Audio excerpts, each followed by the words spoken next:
Hello, કેમ છો મારા વાલા વિદ્યાર્થી મિત્રો? મારી ચેનલમાં તમારું સ્વાગત છે. માય સેલ્ફ હર્ષા વસી. હું આજે સ્ટાન્ડર્ડ 10 ચેપ્ટર થી દ્વિચલ સુરેખ સમીકરણનો વિડિયો લઈને આવી છું. જો તમને મારો આ વિડિયો ગમે તો તેને લાઈક કરજો, શેર કરજો. નવા હોય ચેનલ પર તો સબસ્ક્રાઇબ કરજો, બેલ આઇકન દબાવવાનું ભૂલતા નહીં કે જેથી કરીને તમને મારા નવા વિડિયોના નોટિફિકેશન મળતા રહે. ઓકે, ગઈકાલે એક સ્ટુડન્ટનો એક સરસ ક્વેશ્ચન હતો કોમેન્ટ બોક્સમાં હતો કે અનંત ઉકેલ શું છે? ખબર નથી. તો આજે આપણે તેના વિશે જોઈએ. પહેલા તો સુરેખ સમીકરણ યુગ્મ આપણે શીખી ગયેલા છે ગઈકાલે, છતાં આજે જોઈએ. સુરેખ સમીકરણ યુગ્મ. યુગ્મ એટલે બે આવશે. અહીંયા બેકી સંખ્યા બે સમીકરણ આપશે આપણને. સુરેખ એટલે આપણને ખબર છે કે ઘાત એક જ હશે, ચલની ઘાત એક હશે, એટલે આપણે તેને સુરેખ સમીકરણ કહીએ. ઓકે, અહીંયા બે સમીકરણો છે.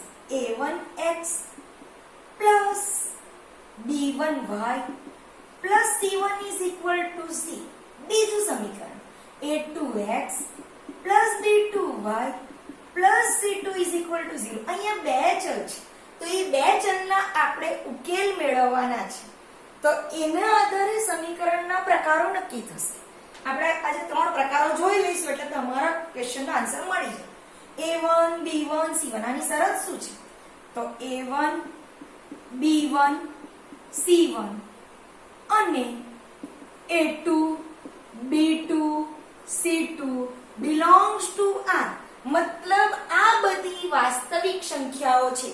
આ જે સહગુણકો ગુણાયેલા છે a1 b1 અને c1 કે જે અચળ પદ છે, a2 b2 c2 જે અચળ પદ છે, આ બધી વાસ્તવિક સંખ્યાઓ છે. અને એની શરત શું છે? a1 square plus b1 square is not equal to 0. આના માટેની શરત a2 square plus b2 square is not equal to 0. આને આપણે દ્વિચલ સુરેખ સમીકરણ યુગ્મ કહેશું. હવે એના પ્રકારો જોઈએ તો એના ટોટલ 3 પ્રકારો છે. આ સમીકરણ યુગ્મના પ્રકારો જોઈશું. સમીકરણ યુગ્મના પ્રકાર. હવે સમીકરણ યુગ્મના કુલ તમને 3 પ્રકાર મળે છે. કેટલા પ્રકાર છે? 3. પહેલું સુસંગત સમીકરણ યુગ્મ. સુસંગત સમીકરણ યુગ્મ. બીજો પ્રકાર છે અસંગત સમીકરણ યુગ્મ.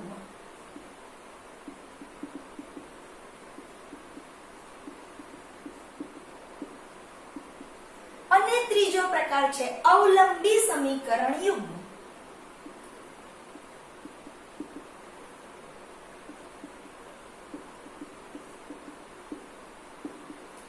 હવે તમને થશે કે આ સુસંગત સમીકરણ યુગ્મ શું છે? અસંગત યુગ્મ એટલે તો ખબર છે કે બે સમીકરણ આવી આપણને ખબર છે. સુસંગત સમીકરણ યુગ્મ એટલે તો તેની અંદર આપણે કોઈ પણ બે સમીકરણને ઉકેલીએ તો તેના અનન્ય ઉકેલ મળે. અનન્યનો ખબર છે? અનન્ય એટલે શું? અનન્ય ગણિતની ભાષામાં અનન્ય કોને કહેવાય? કે જેનો એક અને માત્ર એક એટલે અનન્ય, જેનો એક અને માત્ર એક ઉકેલ હોય તેવું સમીકરણ તેને અનન્ય. એટલે અનન્ય ઉકેલ પણ આવી શકે અને અનંત ઉકેલ પણ આવી શકે. જે ગઈકાલે ક્વેશ્ચન હતો અનંત ઉકેલ. અનન્ય ઉકેલ પણ મળી શકે અને અનંત ઉકેલ પણ મળી શકે. આ બંને સમીકરણ યુગ્મને આપણે સુસંગત સમીકરણ યુગ્મ કહેશું. હવે સુસંગત સમીકરણ યુગ્મ શું છે? આપણે આલેખની રીતને સ્કીપ કરેલી છે. આ લોકડાઉનના હિસાબે આપણી પાસે ગ્રાફ નથી, આપણે આગળ જોઈશું. હવે આની અંદર બે સમીકરણના આલેખો જે છે તે કેવી રીતે મળશે? આલેખ તમને ખબર છે, આ રીતના આપણે દોરશું. આ x x dash y y dash. હવે જો અનન્ય ઉકેલ હશે તો આપણને આલેખ કઈ રીતનો મળશે? એક રેખા આ રીતની હશે તો બીજી તેને છેદતી રેખા આ રીતની હશે. મતલબ કોઈ એક બિંદુએ આલેખ છેદે તો તેવા સમીકરણ યુગ્મને અનન્ય સમીકરણ યુગ્મ અને સુસંગત સમીકરણ યુગ્મ કહેશું. દાખલા તરીકે કોઈ એક્ઝામ્પલ લઈએ અને એની એક શરત છે. પહેલા એક એક્ઝામ્પલ જોઈએ. x plus 2x is equal to 5. બીજું સમીકરણ 3x plus 5 2y is equal to 13, 18 ગમે તે લો. ઓકે, તો હવે આ અનન્ય સમીકરણ યુગ્મ, આ લેક્ચર તમે જોયો આ રીતનો મળશે. હવે એ અનન્ય સમીકરણ યુગ્મની શરત શું છે? તો મેં તમને લખાયું કે a1x plus b1y plus c1 is equal to 0, a2x plus b2y plus c2 is equal to 0. તો આની અંદર a1 એટલે x નો સહગુણક. આ a1 નો મતલબ x નો સહગુણક. સોરી, અહીંયા y આવશે. a1x plus b1y કીધું. b1y એટલે y નો સહગુણક અને c1 એટલે 5. બરાબર ની આ તરફ છે. તમે પ્રમાણિત સ્વરૂપે લખો તો -5 is equal to 0 લખી શકો. આને પ્રમાણિત સ્વરૂપે લખો બરાબર ની આ બાજુ એટલે -13 is equal to 0 લખી શકો. ઓકે, તો તમારી પાસે આ બે સમીકરણ. તો અનન્ય સમીકરણ ક્યારે થાય? કે જ્યારે a1 ના છેદમાં a2 is not equal to b1 ના છેદમાં b2. જો મેં આ અનન્ય સમીકરણ યુગ્મના સમીકરણ લીધેલા છે. ચાલો આની અંદર a1 એટલે શું કીધું? x નો સહગુણક. x નો સહગુણક કેટલો છે તમારી પાસે? 1. તો 1 ના છેદમાં અહીંયા જોઈએ આપણે a1 ના છેદમાં a2 તમારું કેટલું આવશે? 1 ના છેદમાં 3. આ a1 અને આ 2 1 ના છેદમાં 3. એવી જ રીતે b1 ના છેદમાં b2 કેટલું આવશે? b1 એટલે y નો સહગુણક કેટલો છે? 2. અહીંયા y નો સહગુણક 5. આ બંને શું સેમ છે? 1/3 અને 2/5 બંને સેમ છે? નથી. એટલે 1/3 is not equal to 2/5. એટલે તમને સમીકરણ જોઈને ખબર પડી જશે કે આ સમીકરણનો ઉકેલ કયો આવશે? અનન્ય આવશે, અનંત આવશે કે ખાલી ગણ આવશે, phi આવશે. 3 ઉકેલ મળી શકે. કા અનન્ય મળે, કા અનંત મળે, કા ઉકેલ મળે નહીં. તો અનન્ય ક્યારે આવે ખબર પડી? આ શરત કમ્પલસરી યાદ રાખવાની છે. નોટ ડાઉન કરી લેજો. હંમેશા માટે આ યાદ રાખવાનું છે. આ ચેપ્ટર ની અંદર તમને 1 માર્ક્સ ના ક્વેશ્ચન પૂછાય, તેની અંદર આ શરતને આધારે જ પૂછાશે. અને જે લોંગ ક્વેશ્ચન હશે 3 માર્ક્સ ના કે 4 માર્ક્સ ના હશે, 4 માર્ક્સ નો પણ આની અંદરથી દાખલો આવે જ છે. તો તેની અંદર પણ આ શરત તમને ખાલી સમીકરણ આપેલા હશે એના આધારે જોઈને ખબર પડી જશે કે તમારો ઉકેલ કયો મળશે. આ સમીકરણ પરથી જ આપણે નક્કી કરી નાખ્યું કે ઉકેલ કયો મળશે.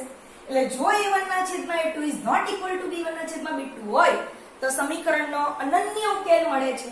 મતલબ એનો આલેખ એક અને માત્ર એક જ બિંદુએ છેદે છે. ક્લિયર? ઓકે, હવે આગળ જોઈએ.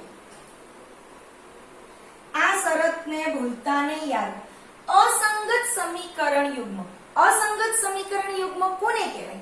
તો અહીં બે સમીકરણ એવા હશે કે જેની આલેખ જો દોરશું અહીંયા ઉકેલ મળતો નથી. ઉકેલ ના મળે એટલે ખાલી ગણ. ખાલી ગણ એટલે સમાંતર રેખા મળે. આલેખ પત્રની અંદર આપણે જે આલેખ દોરીએ તેમાં બે સમાન. દાખલા તરીકે આપણે એક આલેખ દોર્યો આવી રીતે x dash y dash. તો આ એક રેખા મળશે, એની સાથે સમાંતર. શું બંને રેખા એકબીજાને છેદે છે? નથી છેદતી. બંને એકબીજાને સમાંતર છે. તો આવું સમીકરણ સુસંગત કહેવાશે નહીં. એટલે એને કયું સમીકરણ કહેશું? અસંગત સમીકરણ યુગ્મ કહેવાશે કે જેમાં કોઈ વાસ્તવિક ઉકેલ મળતો નથી. મતલબ બંને રેખા એકબીજાને છેદતી નથી. હવે એનું એક્ઝામ્પલ આપણે લઈ શકીએ. દાખલા તરીકે 3x plus 4y is equal to 10. બીજું સમીકરણ 3x plus 4y is equal to 15. આ બે સમીકરણ લીધા આપણે. હવે આ બે સમીકરણની અંદર ફરીથી આપણે a1 a2 b1 b2 ને ચેક કરીએ શું થશે. આની અંદર જોઈએ. આની અંદર અસંગત સમીકરણ યુગ્મ ઉકેલ ન મળે તેની શરત છે. આ શરતને ખાસ નોટ ડાઉન કરજો, ધ્યાન આપજો. a1 ના છેદમાં a2 is equal to b1 ના છેદમાં b2 is not equal to c1 ના છેદમાં c2. ચાલો આની અંદર a1 કેટલા છે? આ સાફ કરી નાખીએ. ચાલો જો અહીંયા a1 કેટલા છે? a1 ના છેદમાં a2. આ પહેલી તમારી શરત આ પ્રમાણે જોઈએ. a1 ના છેદમાં a1 કેટલા છે? 3. a2 કેટલા છે? 3 is equal to 3/3 is equal to 1. ચાલો b1 ના છેદમાં b2 is equal to 4/4. 4/4 is equal to 1. અને c1 ના છેદમાં C2 is equal to 10 upon 15. 5 દુ 10, 5 તારી 15, 2/3. અહીંયા A1 ના છેદમાં A2 is equal to B1 ના છેદમાં, આ બંને સેમ છે, is not equal to C1 ના છેદમાં C2, આ સરખું નથી. જ્યારે આ રીતના કોઈ પણ બે સમીકરણ આપેલા હોય તો આપણને ઉકેલ મળતો નથી. માટે ઉકેલ ગણ કેટલો છે? 5. આવા સમીકરણનો કોઈ ઉકેલ મળે નહીં. ઓકે, બંને ક્લિયર થઈ ગયા? સુસંગત સમીકરણ, અસંગત સમીકરણ યુગ્મ. અને ઉકેલ ક્યારે 5 મળે, ક્યારે અનન્ય મળે? તો આપણે ત્રીજું જોઈએ. આ નોટ ડાઉન કરજો, સરળ કમ્પલસરી મોડે જ હોવી જોઈએ, લંબાઈ હાથ કરી નાખો. ઓકે, જોઈએ આપણે ત્રીજું, અવલંબી સમીકરણ. અવલંબી સમીકરણ યુગ્મને સુસંગત સમીકરણ યુગ્મ પણ કહી શકાય. આની અંદર સુસંગત સમીકરણ યુગ્મનો પણ સમાવેશ થાય છે અને આની અંદર માત્ર અનંત ઉકેલો આવશે. અનંત ઉકેલ એટલે શું? આપણે પહેલામાં પણ આવી ગયું. અનંત ઉકેલ મતલબ આમાં જે આલેખ મળશે x x dash y y dash, એક જ રેખા મળે કે જે એકબીજા ઉપર સંપાતી હોય તો તેવા સમીકરણને અવલંબી સમીકરણ યુગ્મ કહેવાશે.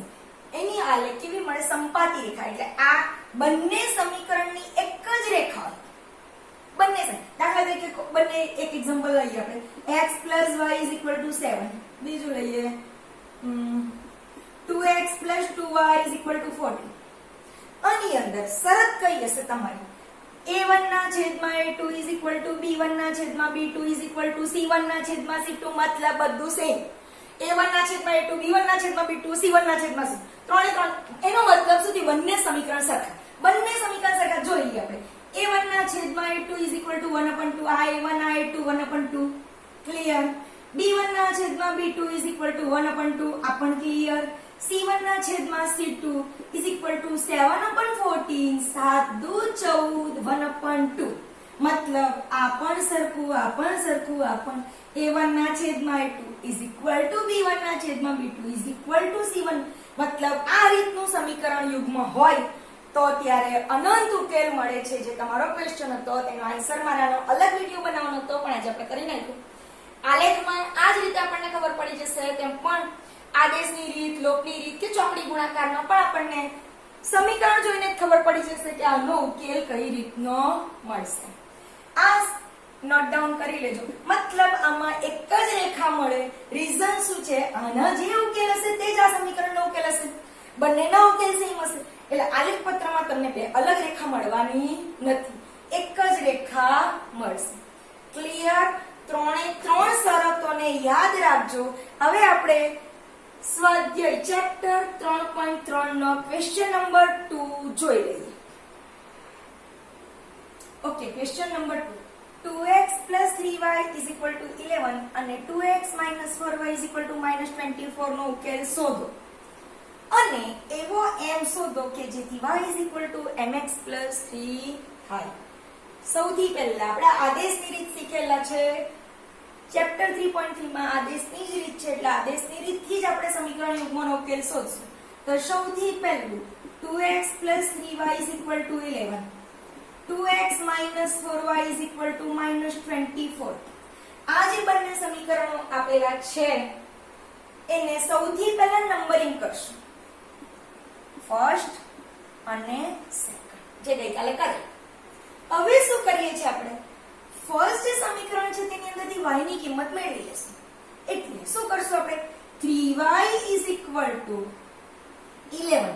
2x આ તરફ જશે, મતલબ -2x, પ્લસ 2x બરાબર ની આ તરફ જાય એટલે -2x, એટલે 11 માઈનસ. હવે y = ચલો 3 અહીંયા છે, શું થશે? ડિવાઇડ 3. y = 11 - 2x/3 ને સમીકરણ આ જે y ની વેલ્યુ આવી એને આપણે સમીકરણ 2 માં મૂકશું. ને સમીકરણ 2 માં મૂકતા સમીકરણ 2 શું છે? જો 2x, તો આપણે શું લખશું? 2x -4 તો 4.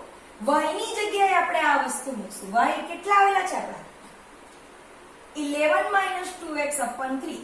11 minus 2x upon 3 is equal to minus 24. કે નીચે જગ્યા નથી, આપણે જઈએ સાઈડ પર. ચાલો 2x તો બેટા therefore 2x તો જેમ છે તેમ આપણે અહીંયા પહેલા લસા લઈએ પછી આ તરફ જઈએ. જો આના છેદમાં કશું નથી 1 છે, આના છેદમાં કશું નથી 1 છે, એટલે આપણો લસા કેટલો આવશે? 3. તો આને આપણે 3 વડે ગુણીશું, આને 1 વડે અને આને 3 વડે, એટલે આપણે થોડું ઈઝી પડશે આ તરફ. 3 દુ 6 6x 1 વડે જ ગુણવાનું છે એટલે -4 જેમ છે તેમ.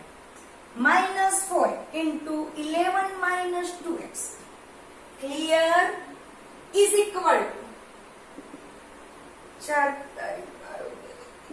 -72 24 તારી 72 -72. ઓકે 3 નીકળી જશે. હવે આપણે સાદુરૂપ આપીએ. 6x minus 11 ચોક 44 minus minus plus 4 દુ 8x is equal to -72. Okay x વાળા પદને ભેગા કરો. જોઈએ 11 ચોક 44 4 દુ 8 ઓકે બરાબર છે. Clear. 6x plus 8 14x is equal to -72 -44 આ તરફ જશે +44 થશે. -44 અહીંયા છે, આ તરફ જશે એટલે +44 માટે 14x is equal to ચાલો 8 ને 4 12 થઈ ગયું. મોટી સંખ્યાનું ચિહ્ન એટલે માઈનસ થઈ ગયું. માટે x is equal to -28 upon 14 14 દુ 28 x is equal to -2 અને બોર્ડર કરી દેવો, હાઇલાઇટ કરી દેવો. x is equal to -2 x બરાબર -2 આવી ગયું. હવે x બરાબર -2 ને ક્યાં મૂકશું? સમીકરણ 1 માં. આ નોટ ડાઉન થઈ ગયેલું છે. નોટ અને પેન સાથે જ લઈને બેસવાનું અને વિડિયો પોઝ કરીને તમારે ઉતારી લેવાનું નોટની અંદર. જોઈએ હવે x બરાબર 2 ની વેલ્યુ સમીકરણ 1 માં મૂકો. જ્યાં x છે તે કેટલા મૂકશું? -2 2 into -2 x અહીંયા છે, x ની વેલ્યુ મૂકી દીધી -2 plus 3y is equal to 11 2 દુ 4 -4 plus 3y is equal to 11 3y is equal to therefore 3y is equal to 11 -4 બરાબર ની આ તરફ જશે એટલે +4 માટે 3y is equal to 11 plus 4 મતલબ 15 માટે y is equal to 15 by 3 3 પંચા 15 y is equal to 5. Okay આપણને બે x અને y બંને ઉકેલ મળી ગયા. હવે તમને અંદર એવું કીધેલું છે કે એવો m શોધો. આપણે m શોધવાનો છે કે જેથી y બરાબર mx 3 થાય. ઓકે આપણે y હવે m શોધીએ. x ની વેલ્યુ કેટલી આવેલી છે? -2. x બરાબર -2 આવેલા છે અને y બરાબર 5. એ આપણે કયા સમીકરણમાં મૂકશું? y. તો y is equal to mx 3. ચાલો y કેટલા છે આપડા? 5. તો અહીંયા 5 is equal to m. x કેટલા છે આપડા? -2. તો મૂકો -2 plus 3. therefore 5 is equal to -2m plus 3. ચાલો 2m આ તરફ લઈ લઈએ, માઈનસ છે એટલે પ્લસ થઈ જશે. 2m is equal to 3 plus 5 આ તરફ જશે -5. 2m is equal to 5 માંથી 3 જાય પ્લસ માઈનસ માઈનસ 5 માંથી 3 જશે -2. therefore m is equal to -2/2 માટે m is equal to -1. આપણા સમીકરણના ઉકેલ તમે જે માંગ્યા તે પ્રમાણે મળી ગયા. x બરાબર -2, y બરાબર 5 અને